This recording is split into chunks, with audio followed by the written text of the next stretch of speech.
Hello and welcome to the Commander's Quarters. I'm your host Mitch, glad to have you here. If this is your first time, let me give you a quick rundown on what we're all about. Here at the Commander's Quarters, we build fun and inexpensive focused commander decks. A focused commander deck is more tuned than a casual deck, but not quite to the level of a competitive or optimized deck. Today's episode is going to be a special one though, where we exclude the cost of the commander. With just a $25 budget, it's pretty much impossible to build around some commanders unless we do so. Sometimes you get lucky and open up a commander in a pack, or you could just trade for them if you really want to build around them. So our budget is still going to be $25, but again, that's $25 for just 99 cards because we're excluding the cost of that commander. And prices on this show are powered by our sponsor, TCGPLAYER. Before we get started today though, make sure you go check out our new classic pink playmat and Commander's Quarters t-shirts on thecommandersquarters.com. And thank you to everyone who's already purchased our merchandise, it really does help support the channel. Also, make sure that you subscribe to the channel and click that little bell notification icon so that you can stay up to date in the latest Commander's Quarters episodes. Today's episode is a patron-selected deck tech. Once a month, patrons of this show vote on what commander they'd like to see on an upcoming episode. And the deck that they voted for this time wasn't exactly a commander, but they wanted a deck built around 5-color gates. Gates are lands with the land type gate and enter the battlefield tapped and tap for their guild's colors. So to go all in on this gate strategy, I decided to build a Maze's End deck. Maze's End enters the battlefield tapped and taps for a colorless, or we can pay 3 to tap and return it to our hand, search our library for a gate card, put it onto the battlefield, and shuffle our library, and if we control 10 or more gates with different names, we win the game. This is an extremely unique card with a very specific way that we have to go about winning the game. Now, it might take us a while to get all the gates out there, so we need a commander that can help us control the board. So the commander that I chose for this deck is Child of Alara. It's a 6/6 avatar with trample that costs Wooburg, and it has when Child of Alara is put into a graveyard from play, destroy all non-land permanents that can't be regenerated. Destroying all non-land permanents is going to be a great way for us to set all of our opponents back. So what's our strategy with this deck? Well, we want to sacrifice and recur our commander over and over again. Since we only can get our commander's effect when it actually hits the graveyard, we can't send it to the command zone. Because of this, we're going to be running plenty of ways to recur it so we can get its effect over and over again. And then how do we win with this deck? Well, we're going to get all 10 gates out in order to win with Maze's End. Again, this deck is built completely around that concept and we're going to stick to it. As with all Commander's Quarters decks, I'm going to break this deck down into 10 different tactics that show you how the deck works and how you're going to win with it. So let's go on to our first tactic. Tactic number 1, Gated Community. First up, there's Open the Gates, which is going to let us search our library for either a basic land or a gate card and put it into our hand. Gate Creeper, Vine, and District Guide do the exact same thing, but they do it when they enter the battlefield. While these cards don't ramp us, they help us fix our mana and help us get some of those gates that we need.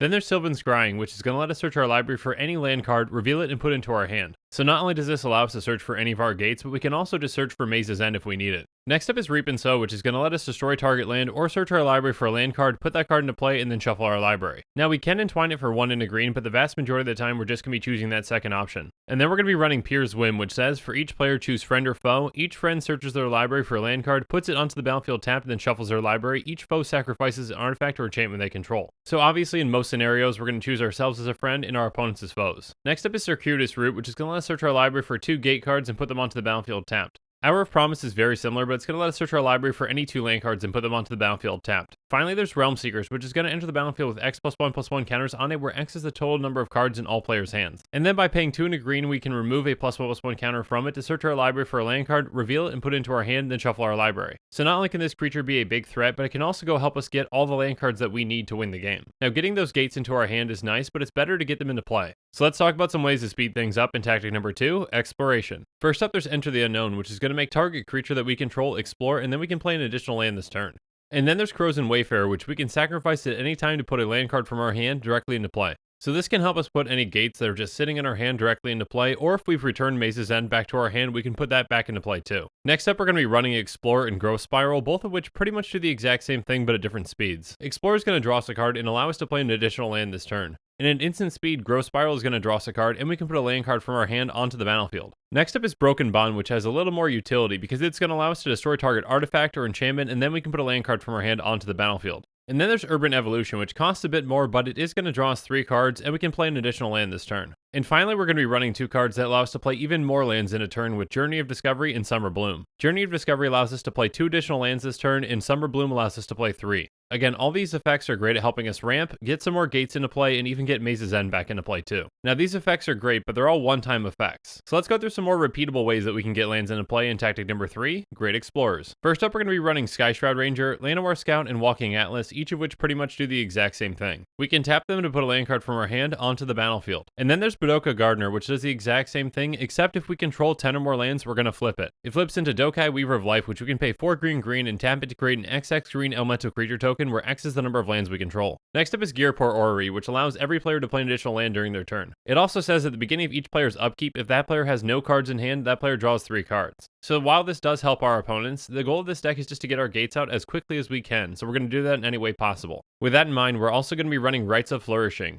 Not only does this allow players to play an additional land during their turn, but it also draws an additional card during their draw step. Being able to play more than one land in a turn consistently is going to be huge for this deck, especially since we can just use Maze's End's ability to return it to our hand and search our library for a gate card and put it onto the battlefield. But there is the downside that Maze's End comes into play tapped. So let's go through some ways that we can speed up Maze's End in tactic number 4 one more time. First up, we're going to be running Voyaging Satyr, which can tap to untap target land. And then Kiora's Follower is going to tap to untap another target permanent. Not only do both of these creatures help us ramp, but they also can help us untap Maze's End so that we can use it right when it comes into play. And if we've got multiple untap effects and ways to play additional lands in a turn, we can even use Maze's End ability more than once per turn. So next we're going to be running some creatures that cost a little bit more but still are very effective with Ley Druid and Blossom Dryad. And then there's Vizier of Tumbling Sands, which can also tap to untap another target permanent, but it also has cycling for 1 and a blue, and whenever you cycle it, you can untap target permanent. This card just has a lot of flexibility in how we can use it depending on the situation. Next up, we're going to be running Stonecedar Hierophant, which can tap to untap target land, and whenever land comes into play under our control, we can untap Stonecedar Hierophant. This card can do a ton of work in this deck because again, we've got plenty of ways to play additional lands in a turn. With Stonecedar Hierophant in play, we can easily activate Maze's End's ability more than once. All these untap effects are also great at helping us ramp so that we can get our commander into play quicker. Our commander poses a huge threat to every single one of our opponents and can really slow the game down, forcing them to not want to play any of their valuable cards. We'll get to it later, but we've got plenty of ways to sacrifice our commander at just the right moment so that we can get the most value out of it. And then there's Wilderness Reclamation, which says at the beginning of your end step, untap all lands you control. This card makes it much easier for us to activate Maze's End multiple times. And on top of that, it gives us a ton of mana to use during our opponent's turns. Finally, we've got Frantic Search, which has draw 2 cards, then discard 2 cards, and untap up to 3 lands. So basically, this is just a free loot spell, but we're going to use it to untap Maze's End so that we can use it again. But there are some more spells that provide us with some utility while untapping our lands, so let's go through them in tactic number 5, Take That Back. First up is Unwind, which is going to counter target non-creature spell, and we untap up to 3 lands. And then there's Rewind, which is very similar. It's going to counter target spell, and we can untap up to 4 lands. Again, both of these cards are both fantastic ways at dealing with our opponent's spells, and then also untapping Maze's End so that we can use it again. But we need to make sure that we can get the right cards into our hand to get us our gates and Maze's End in the first place. So let's go through those cards now in tactic number 6, The Price of Knowledge. First up, there's Guild Summit, which has, when it enters the battlefield, you can tap any number of untapped gates you control and draw a card for each gate tapped this way. On top of that, whenever a gate enters the battlefield under your control, draw a card. So this card can not only draw us a ton of cards at once, but it can also provide us value over time. And then we're going to be running Tatiova Benthic Druid, which has, whenever a land enters the battlefield under your control, you gain 1 life and draw a card. Again, this deck has plenty of ways of playing multiple lands in a turn, so this card can draw us a lot of cards throughout the game. Next up, we're going to be running Dredge, which is going to make us sacrifice a creature or land to draw a card. Altar's Reap is very similar. It's going to make us sacrifice a creature in order to draw 2 cards. And Costly Plunder does the exact same thing, except we can sacrifice an artifact or a creature. So not only do these cards allow us to dig deeper into our deck, but more importantly, they allow us to sacrifice our commander. Again, by sacrificing our commander and allowing it to hit our graveyard, it's going to destroy all non-land permanents. This is a fantastic way to set all of our opponents back and to slow them down. So we're also going to be running Perilous Research, which allows us to draw 2 cards, then sacrifice a permanent. So essentially this does the exact same thing as Altar's Reap and Costly Plunder for us, but it also provides us a little flexibility in case we don't have our commander in play. And finally, there's Read the Runes, which says draw X cards. For each card drawn this way, discard a card unless you sacrifice a permanent. So this is a fantastic way to loot through a ton of cards and sacrifice our commander. But we've got even more sacrifice effects in this deck, so let's go through them now in tactic number 7, Everyone Suffers. First up is Innocent Blood, which says each player sacrifices a creature. This is a very cheap and efficient way for us to sacrifice our commander, or if we need to use it earlier in the game, we can do that too. Next, there's Vertice's Maneuver, which says for each player choose friend or foe. Each friend returns a creature card from their graveyard to their hand. Each foe sacrifices a creature they control. This is a very flexible and fantastic card in this deck. If Child of Alara is in our graveyard, we're going to choose ourselves as a friend so we can get it back. On top of that, we're going to choose all of our opponents as foes so they each have to sacrifice a creature. But if our commander's on the battlefield, we can even choose ourselves as a foe to make us sacrifice it. Next up, we're going to be running Tariff, which says each player sacrifices the creature they control at the highest converted mana cost unless they pay that creature's mana cost. If 2 or more creatures are tied, that player is going to choose one of them. So again, we can use this early to get rid of some of our opponent's big threats, or we can just use it to sacrifice our commander later on in the game. Now, all these sacrifice effects are great, but they're all one-time effects. And there actually aren't too many sacrifice outlets out there that can actually survive when Child of Alara destroys everything. But we do have one that works in this deck, and that's going to be our Golden Pig. The Golden Pig is the #1 card out of our 99, and the Golden Pig for this deck is Timoret the Murder King. Timuret is a 2/2 zombie warrior that has pay 1 in a red, sacrifice another creature, Timuret the Murder King deals 2 damage to target player, and pay 1 in a black, sacrifice a creature, return Timuret from your graveyard to your hand. So if Timuret's on the battlefield, we can use it to sacrifice Child of Alara, and it's going to destroy all non-land permanents, including Timuret. We've got plenty of ways to get Child of Alara back onto the battlefield, and then we can sacrifice it again with Timuret's second ability. By doing this, Timuret's going to come back into our hand so that we can play it again and do this all over again. Timuret is a fantastic addition to this deck, allowing us to sacrifice Child of Alara pretty much whenever we want to. This is an incredibly powerful effect, and that's what makes it the Golden Pig. But we've got some other powerful cards that help us really take advantage of our commander's effect, so let's go through them now in tactic number 8, Here and Gone. First up, there's Footsteps of the Goryo, which says return target creature card from your graveyard to play, sacrifice that creature at the end of the turn. So as long as our commander's in our graveyard, this is just basically a destroy all non-land permanents for just 3 mana. And next up is Bound and Determined, and for this deck's purposes, we're mostly just going to be focusing on Bound. Bound says, sacrifice a creature, return up to X cards from your graveyard to your hand, where X is the number of colors that creature was, exile this card. So we can use this to sacrifice Child of Alara, returning up to 5 cards back to our hand. On top of that, one of those cards can actually be Child of Alara. This card is a fantastic addition to this deck and provides us with an incredible amount of value. And finally, there's Infernal Offering, which says, choose an opponent. You and that player each sacrifice a creature. Each player who sacrificed a creature this way draws 2 cards. And then choose an opponent, return a creature card from your graveyard to the battlefield, then that player returns a creature card from his or her graveyard to the battlefield too. So basically, this card allows us to sacrifice Child of Alara, draw 2 cards, and then return Child of Alara back onto the battlefield. This not only wipes the board, but it also helps us set up for another board wipe. But our commander isn't the only thing that we might want to bring back from our graveyard. For example, if one of our opponents blows up one of our gates or Maze's End, we're going to be in big trouble. So let's go through some cards that can help us out with that in tactic number 9, Return to Me. First up, there's Treasured Find, which says return target card from your graveyard to your hand and then exile Treasured Find. Recollect does the exact same thing, except it's not going to exile. And then there's Naya Charm, which is a very flexible card. We can either have it deal 3 damage to target creature, return target card from a graveyard to its owner's hand, or tap all creatures target player controls. Most of the time we're just going to use this to get a card back from our graveyard, but we can also use it defensively if we need to. And then we're running 3 cards that get us multiple cards back from our graveyard with Restock, Seeds of Renewal, and Wildest Dreams. Restock and Seeds of Renewal will both get us back 2 cards. And depending on how much mana we have, we can get a ton of cards back from Wildest Dreams. Next up, we've got Creeping Renaissance, which says choose a permanent type, return all cards of the chosen type from your graveyard to your hand, and it's got flashback for 5 green. So this is a great way for us to get all of our creatures or all of our lands back depending on our situation. And since it has flashback, we can even do it a second time. And finally, we're going to be running the Mending of Dominaria. When it gets its first and second lore counters, we're going to put the top 2 cards of our library into our graveyard and then return a creature card from our graveyard back to our hand. And then when it gets its third lore counter, we return all land cards from our graveyard to the battlefield and then shuffle our graveyard back into our library. So not only can this get our commander back multiple times, but it can also get all of our land cards directly onto the battlefield from our graveyard. This can help us immediately recover if any of our opponents are playing any kind of land destruction. But now let's talk about getting those right cards into our hands so that we can either stabilize or finish out the game. Let's go through some ways to do that in tactic number 10, If You Can Dream It. First up, there's Diabolic Tutor and Razaketh Right, both of which do the exact same thing. We get to search our library for a card and then put that card into our hand. On top of that, Razaketh Right has cycling for a black, so we can cycle it away if we need to. And then there's Final Parting, which is going to let us search our library for 2 cards. We're going to put one of those cards into our hand and the other into our graveyard. This is an incredible value for this deck because we can search our library for 1 card that we need and put that into our hand. And then the other card can be Timuret and we can just put that directly into our graveyard. And finally, there's Diabolic Revelation, which has search your library for up to X cards and put those cards into your hand and then shuffle your library. This deck is able to produce a ton of mana, so we can search our library for the exact cards that we need with this card. So if we just need a few of the gates, we can even just search for them and then something like Summer Bloom to put them into play.